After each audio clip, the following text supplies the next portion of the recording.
Hi, Booktube. Bill Ruttenberg here with the Ruttenberg Library, and come to you this afternoon with a big celebration. We just passed the 200 subscriber mark, and I've been doing this channel since mid-January, and I didn't really know how far it would go. I didn't know, what kind of success we'd have here, and I've been very, very pleasantly surprised with hitting 200 subscribers. I thank everybody that has subscribed and been watching my videos. I know my videos aren't perfect, and I'm just still learning, and I've learned all kinds of things with this Booktube channel. But it's been a lot of fun doing it. I thoroughly enjoy doing it, and I hope to continue doing it. But anyway, about a week and a half ago or so, I'd asked the viewers for questions for a Q&A video. I wanted to do a 200 subscriber kind of a celebration video, and I wanted to do a Q&A, and so I asked everybody to put questions down in that comments box on that Ask Me Questions video, and several of you did. So I wanted to go through and answer your questions. So here we go. The first two questions come from Bookstrict 9 Tribute, and the first question she has is there any genre you hate or refuse to read? Okay, for me, if you followed the channel, you know what I do read. I read nonfiction, history, biography, I read that kind of stuff. There is some fiction that I read also, but the genres that I don't touch are, I don't like self-help books. I just can't stand them for the most part. Occasionally you'll get one or two, but most of the time it just drives me nuts. And I can't stand reading, and you know what, I've never read one. I just don't think I would want to read one, and I won't read one, is romance novels. I won't read romance novels, and I am not a big fan myself of like fantasy stuff. So those are the genres that I don't typically read. Nothing against anybody that does, they're just not for me. And the second question she had was first or third point of view. And for me, when I think about that question, it kind of depends on the author. I can read a book from both first and third point of view. I probably prefer third point of view, but different authors have strengths and weaknesses, and some can write one way and not the other, and very seldom can they write both and be very good. So long story short, I think third point of view is probably my favorite. So Alan Braswell has 4 different questions here. So his first question is, have you been watching Booktube? Have you been watching Booktube before you started your own channel? And the answer to that is yes, but not for very long. I discovered Booktube last Christmas. And I watched it for, I think it was 2 or 3 weeks before I decided I was going to go ahead and start my own channel. So yes, but not really. I had just really, actually in the last year is when I've just discovered YouTube altogether. So I haven't really been messing with it very much at all compared to other people. Was there someone who encouraged you to start your Booktube channel? Well, I kind of had the idea after watching it that I thought, you know what, I could probably do that. And so I kind of encouraged myself, but the one, if there was somebody else that encouraged me, it was probably my daughter. I got to talking to Crimson, and you guys have seen her on a couple different videos, but I got to talking to her. She's got her own channel where she does her music, and then she does silly teenager type vlogging and some silly stuff on her channel. But as I talked to her, she goes, yeah, Dad, go for it. That would be awesome. You could do that. And so she was very encouraging to me. Alan's next question is, do you know of anyone at the school where you teach that watches your channel? I know of one that signed on to the channel. I'm not sure that she watches it regularly, but she's been very encouraging in this whole Booktube experience. She's encouraged me to go ahead and do stuff, but I didn't advertise it, honestly, because just to be honest, I was afraid the kids would get a hold of it, and kids can be silly sometimes with your stuff, and I didn't know how that would go, so I did not advertise it. So all of my viewers, for the most part, are not here in my hometown. They're out in the world. Alan's last question was, since you live in Iowa, and every 4 years the wannabe politicians who want to be president and the media descends on Iowa, has any wannabe president candidates showed up at your school where you teach? So I've been teaching here for 14 years, and we've never had a presidential candidate show up at our school.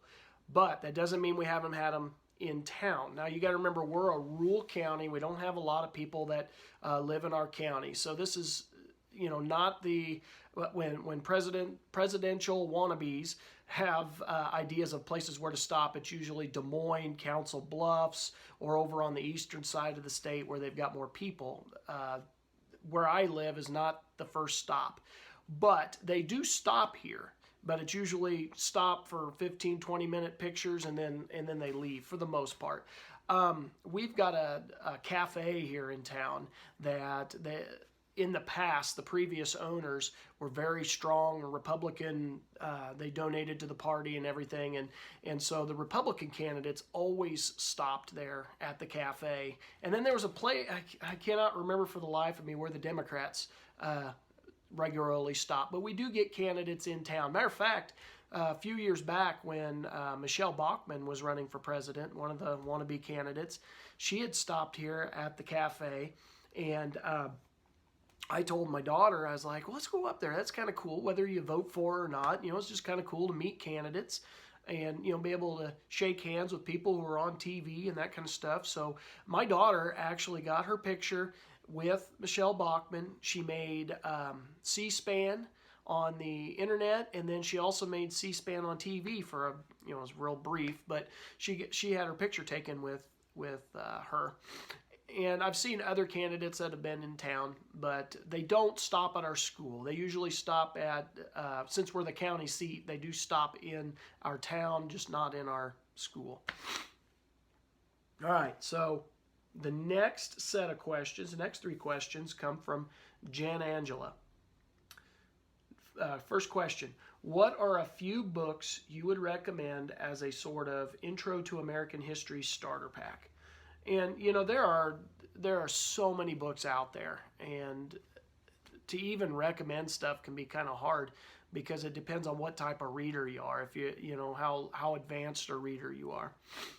If I was to give a intro to American history, I would say a very good place to start would be the Oxford History of the United States series. And they, of course, they did a series all the way through American history. Most of those books are out. There's still some of them that are, I think, scheduled to come out, but most of them have been done, and they're done by big name authors, and pretty much all of them are very easy to read.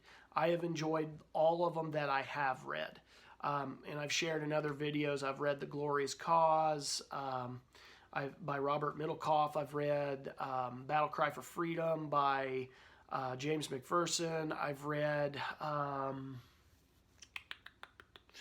the one that's the most recent that brought it from Watergate to the present, and I'm slipping on the author's name right at this moment. But I've read several in the series, and they've all been very, very good. And I would recommend that really as a starting place. And really, I would also recommend certain authors because, you get a good writer, they can get you hooked on anything. And I would recommend, for early on, I would go with Joseph Ellis. He's a very good writer, very entertaining, very good storyteller. I would go with James McPherson for Civil War era. I'd go with H.W. Brands as a writer and he's written about several different eras in American history. You could kind of just pick and choose on that one, but I would pick those 3 writers to start with, along with that Oxford History of the United States series. I think they could probably get you hooked. Her second question was, do you ever get in a reading rut? And if so, what do you do to get out of it? And Jen, I get into reading ruts, and a lot of mine just is caused by what's going on in my other parts of my life. I'll be going along reading real well, and then when I hit typically on a normal year. When I hit, the end of March and into April, May, my life just speeds up. And if you were to see my schedule as a teacher and coach, I mean, there's no spare time. And there's a lot of times just no time for reading. And so you'll notice that my reading kind of slacks off during that time just because I just don't have the time. And I've also found that I tend to read different eras, a lot of books on one era as I'm covering them in class. And sometimes after I've read 3 or 4 or 5 books of one topic, like the American Revolution or the Civil War or whatever, I start to get a little burned out on it, and I get into, it's a little bit of a rut. And so what I have tended to do is first of all, I'm also, I've said before, I can be a couch potato from time to time. So I can go find a good documentary just to get my mind off of reading, and then usually I want to read again, and I'll get back towards it. But something else that I do, I go back to, like my fiction writers that I could read over and over again. My Michael Crichton's, my John Grisham that's not showing, my John Jakes, my Dan Brown, those fast, easy reads. Those usually get me out of my rut if I find myself, struggling through different things. And then, let's see here. Her last question was, if you were to write a book, what would the topic be? Now, writing a book would be, I think, difficult. I got to be able to travel and do the research and everything else, and just finding time to do that. I just don't know if I'd have the time to do it. But if I was to write one, it'd probably be on something in either the Civil War era or the antebellum period. I find those areas, especially the antebellum period, I find that to be fascinating. I know of one topic I'd like to write a paper or a magazine article for is the guy that built my house, James P. Flick. He was a 2-time U.S. congressman here from my town I live in, and the stuff that he did in our town, and then being a congressman. I mean, because he served 2 terms in the United States Congress. He served in the Iowa Congress. He was the district attorney. He worked on the school board. He was a lawyer here in town. He was this, that, and the other. He fought in the Civil War. He just did a lot in his life, and I think it'd be neat to write a big article on him. I don't know if there's enough stuff to write a full book, but that would probably be the one I would write about, maybe first, and then go to the antebellum period. So next person that sent in questions was Faith in Books. And Faith asks, tell us the most rewarding history lesson you ever taught to your students. And I'm going to be sappy and tell you that every time I'm in the classroom, it's rewarding. I absolutely love teaching, and I truly mean that. But, if I had to pick a few instances, I can't just pick one, just to be honest. Can't just pick one. So I picked 3 of them that I was thinking about. I had, this has been a while back, but we were having a discussion on the British and the Americans and taxation and everything. And I always try to teach my kids to look at things from both perspectives, both sides of the story. Because there's always two sides to every story. And so I had an individual who was not necessarily a strong student, and he really got hooked and engaged in the lesson. And most kids, they really take the American side of the argument and they just kind of run with it, the easy way out. And this individual kid took the British side when we were talking taxation, and he argued this through this whole class discussion, argued the British side of this. And I saw a kid that typically maybe wouldn't score nearly as well as other kids, and he whipped the high-scoring kids in this discussion, and it was a truly rewarding experience for me in the classroom. And what was it? 2 years ago, we were doing DBQ assignment over the atomic bomb and the was it right or not to drop the atomic bomb, and I had a young lady who really led that discussion, and actually that was a whole class discussion. Everybody got involved in talking about the moral implications of whether this was right or wrong, and talking about did it save lives in the end, and that kind of stuff. And what was really rewarding is I had some teachers come up to me the next day and say, did you realize that when they got down to lunch yesterday, that they were still arguing that, that topic of the atomic bomb all through lunch. They were arguing that whole, they had a whole discussion, and it wasn't just arguing, it was a higher order thinking, and they were using evidence and everything else to base their answers on, and that really that hit close to home. I really love that. And then this year we had a rewarding experience.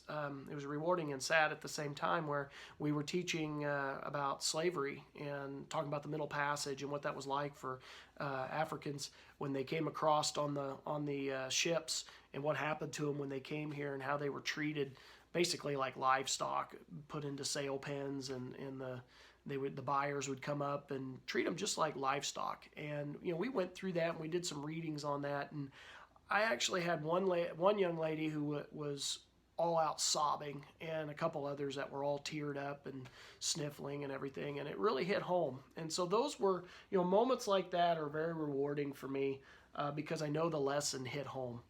And then her next question was, which one flopped the worst? And there's not everything goes well. That's the one thing about being a teacher is, some days you're pumping your fists like yes, and then there's other days that you're just like, what in the world did I just do?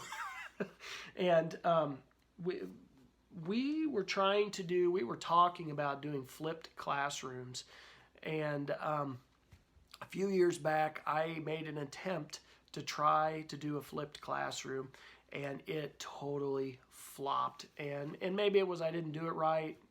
Maybe it's just not my style, which is really what I think I just don't think it was my style. I'm not sure that I did it right. It was probably by far the worst flop I've ever had. That was probably, 10 years ago I tried that, and I'll probably never try that again.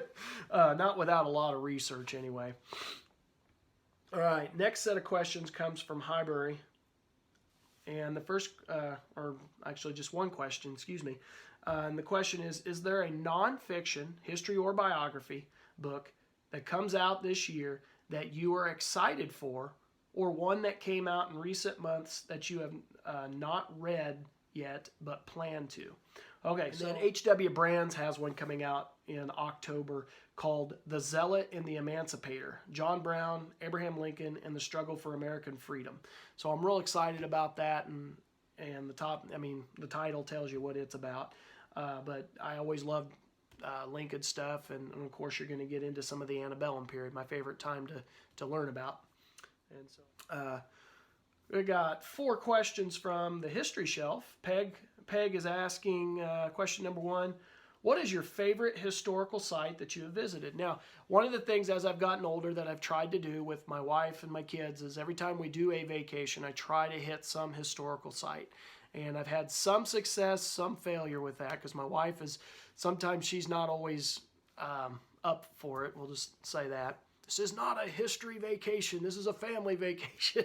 But anyway, I always try to at least get one history place in. And the ones that I've seen that were my most favorite are we took, I don't remember how many years ago, 3 years ago, 4 years ago, maybe 5, I can't remember. But we went to Gettysburg. We went back east and went to Gettysburg, and I absolutely loved going to Gettysburg. And I got to go through the battlefield a couple different times. We took a tour on a bus, and then we did a self tour, and that was absolutely just a blast. I'd love to go back again, do the car tour, and then do a walking tour. I'd love to take the time to do a walking tour and get the headset with the recording on it. That was one of my all-time favorites. When I was a senior in high school, I got to go to Monticello and see Thomas Jefferson's home, and that was absolutely awesome.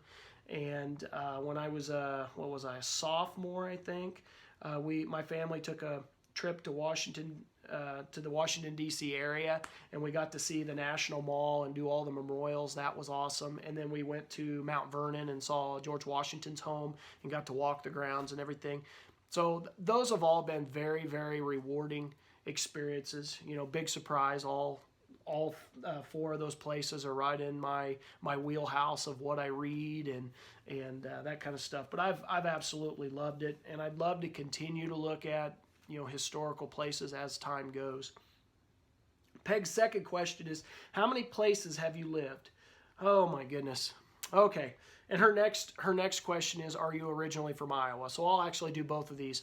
No, I'm not originally from Iowa. I spent my first 3 years of life in Virginia. I was actually born in Norfolk, Virginia. I come from Navy brats, I'm not a Navy brat, but my parents were Navy brats.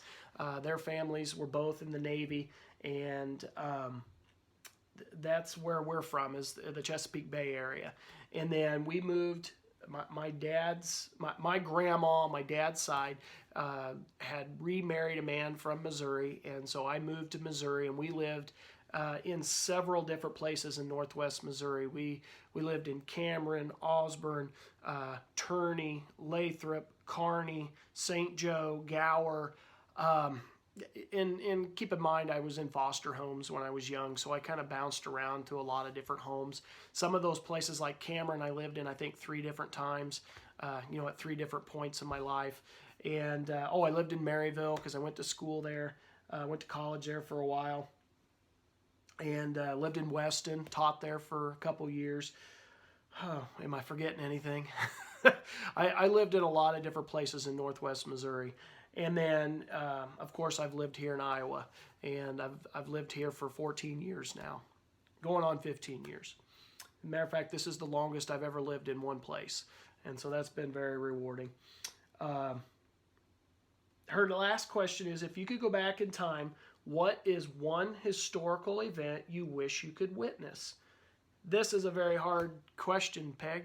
I don't even know how to answer it. I've got a lot of different time periods that I really enjoy learning about, and so I picked a handful of them. I would love to go back and watch when Ben Franklin was in the cockpit in England, and when Alexander Wedderburn started chewing him out, and of course Ben Franklin was world famous at this time, and he's being just demoralized, making him feel this big, and watching him keep his mouth shut, keep his composure, and then make his little crude comment about the king on his way out the door. And of course, that's the point when he becomes an American. Some historians say he's the first true American, and that's the point when he turns. And Britain, from that point on, there's no chance of there's no chance of Britain ever keeping these colonies, because they made the worst enemy they could ever make, Ben Franklin. I would love to go back in time and watch. I was sitting there trying to think of the Revolution, what exact time period. I would love to see the Battle of Trenton. And I'm talking from the crossing of the Delaware all the way to the end of the battle. I'd like to see the entire thing. I'd love to go back and listen to, because I was trying to think of Abraham Lincoln. I'd love to go back and watch his series of debates with Stephen Douglas. That would be so entertaining. I would love that. And I was trying to think of Theodore Roosevelt. What would I want to see with Theodore Roosevelt? And I couldn't put my finger on one for that. But those are, a couple time periods I would love to go watch history live. Our next couple questions are from On Tour Gamer. And the first question is, if you could go back in time and meet Lincoln, what would you ask him? And I thought of a couple different questions. There's all kinds of stuff, of course, about the slave issues. But I would like to actually ask him, did you really love Anne Rutledge? And would you have married her instead of Mary Todd?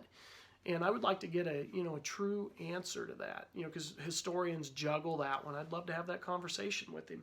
I'd also love to ask him, towards the end of his life, like in the presidency, maybe 1863, 64, 65, somewhere in there, I would love to ask him, are you a Christian? And just talk to him about that, because there's arguments on that too. And I look at it as some things evolved in his life, not just with how he handled slavery, but I think his ideas on Christianity evolved as well. And so I'd love to have that conversation with him. And then the second part of the question was, or what would you want to tell him? For me, I would like to tell him, I would want to support him. He had so many negative things happen early in life before he became president, failures in life. I would like to be there along the way, be his buddy, supporting him, making sure he doesn't quit, trying to keep him out of that mental depression that he tended to fall into. Don't get down on yourself. And then I would also like to warn him about some of those embarrassing moments because, as he becomes president, he tells certain people, don't ever mention that again, because he's embarrassed about certain points. I believe it was James Shields. He went to fight a duel with him, and he was so embarrassed about that whole ordeal. There was a point when he jumped out of the legislative building in order to prevent a vote from happening. He was super embarrassed about that later in life. Little instances like that.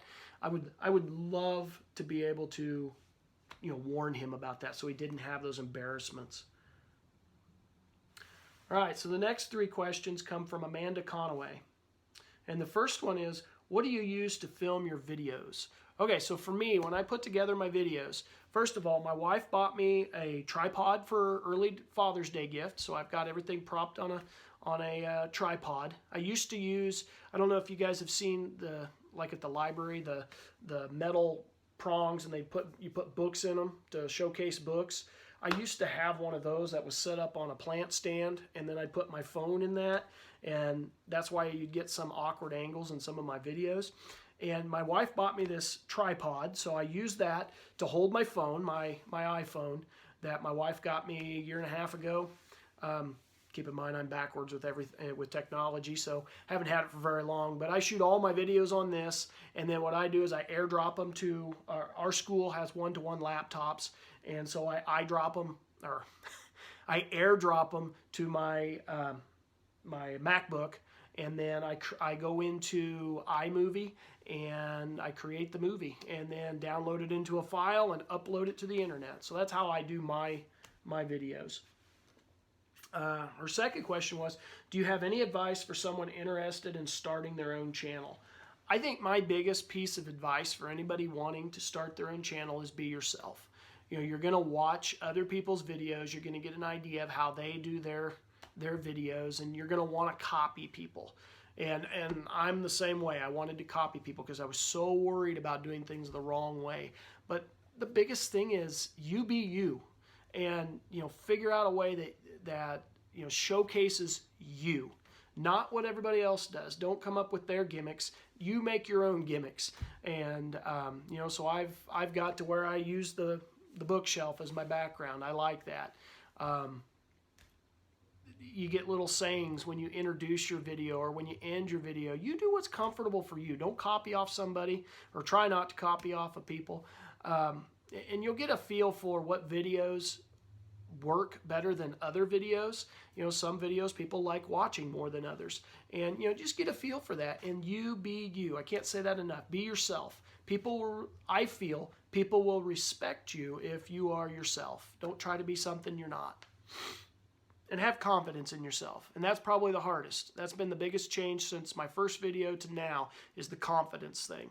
And I wish my daughter was here to talk about that. She saw me in my first video. I restarted that thing probably 10 times before I finally got it.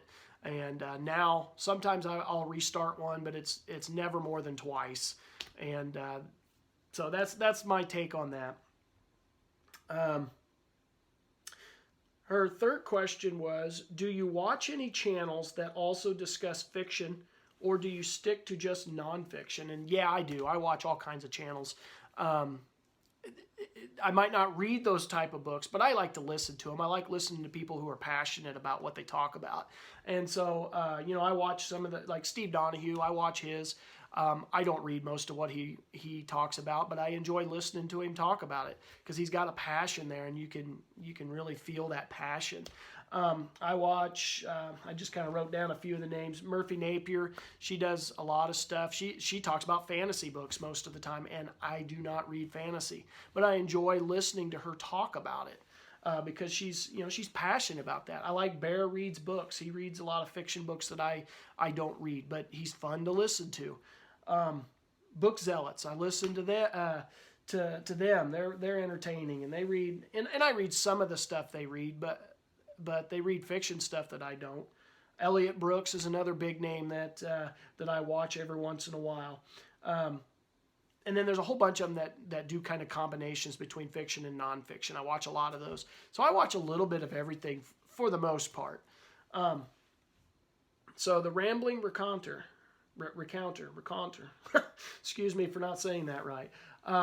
He asked, is there an era or culture outside of the U.S. history that you've been particularly interested in or want to explore more?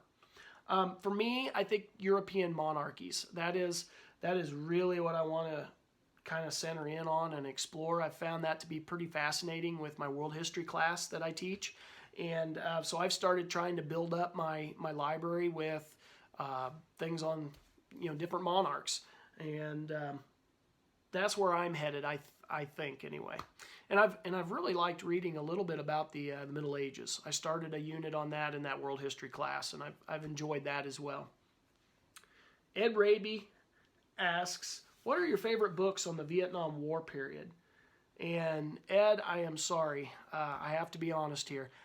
I know I have a couple in my collection, but I have not read them. I have not read anything on Vietnam.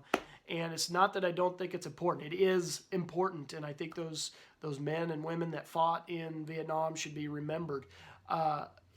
The reason I don't is I tend to read stuff that I teach, and the particular classes I teach don't teach the Vietnam era.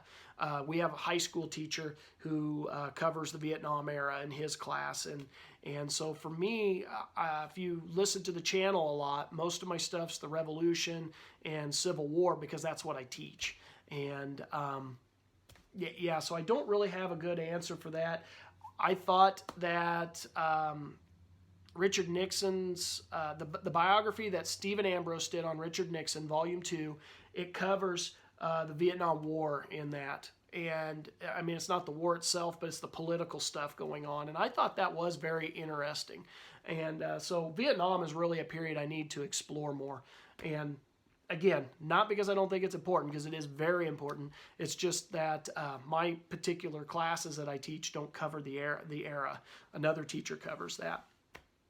All right, here's the last set of questions. This is getting to be a long video. I'm sorry, but wanted to try to get them all on one video. So Spontaneous Reader asks 2 questions. Number 1 is, what would be your recommendations for someone who is new to history and has not narrowed in on a favorite time period or favorite historical figure they like to read about yet? And for me, I would say find one of those all-encompassing histories, those history of the U.S., and it covers a big period of time.